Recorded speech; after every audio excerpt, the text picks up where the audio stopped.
விவசாயமாக இருக்கட்டும், தொழில்களாக இருக்கட்டும், அனைத்திலும் செழிப்பாக இருந்து இந்தியாவிற்கு எடுத்துக்காட்டாக இருக்கும் கொங்கு பகுதி மக்களுக்கு இந்தியா முழுவதும் தலைவணங்க வேண்டும். நீங்க எல்லாம் ஒரு விஷயத்தை மறந்திருக்க மாட்டீங்க.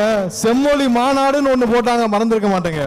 அதுவரை இங்க நடக்கும் தொழில்கள் செழிப்புகள் வெளியே தெரியாமல் இருந்த விஷயங்களை செம்மொழி மாநாடு மூலம் உங்கள்ட்ட எவ்வளவு வசூல் பண்ணாங்க அன்னைக்கு முடிவு பண்ண இந்த மக்கள் அதோட திமுகவை முடிச்சு கட்டினாங்க. கிட்டத்தட்ட 13, 15, 16 வருஷம் ஆச்சு.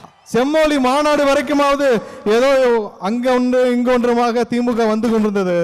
மொத்தமாக திமுகவை தொடச்சி வெளியே போட்டது அந்த செம்மொழி மாடை. ஏன்னா நியாயமாக நேர்மையாக தொழில் செய்து கொண்டிருக்கும் கொங்கு பகுதி மக்களிடம் ரூம் போட்டு வசூல் பண்ண திமுகவை என்றும் இந்த மக்கள் வலுக்க மாட்டார்கள், கடைசி வரை மன்னிக்க மாட்டார்கள்.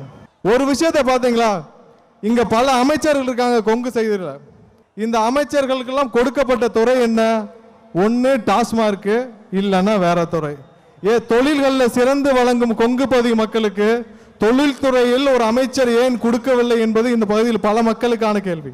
இத்தோட 2026க்கு அப்புறம் இதுவரை இருந்த ஆட்சியாளர்கள் யாரும் உங்களுக்கு எந்த விஷயத்திலும் உதவி செய்யவில்லை, எதுவும் நடக்கவில்லை. நீங்கள் சுயமாக தொழில்களை நீங்களே வளர்த்து இங்கே வளர்ந்து கொண்டிருக்கிறீர்கள். திருப்பூரா இருக்கட்டும், பல பகுதிகளாக இருக்கட்டும், உங்களுக்கு எந்த விதத்திலும் எந்த ஒத்துழைப்பும் எந்த உயரத்திலும் இந்த இதுவரை இருந்த அனைத்து அரசுகளும் எதுவும் உதவி செய்யவில்லை. ஆனால் 2026க்கு அப்புறம் இங்க உள்ள தொழில்கள் பல மடங்கு வளர உங்களுக்கு அனைத்து வகையிலும் உதவி செய்ய நம்மளுடைய தளபதி உங்களுடைய அண்ணன் அவர்களின் ஆட்சி கண்டிப்பாக வரும்.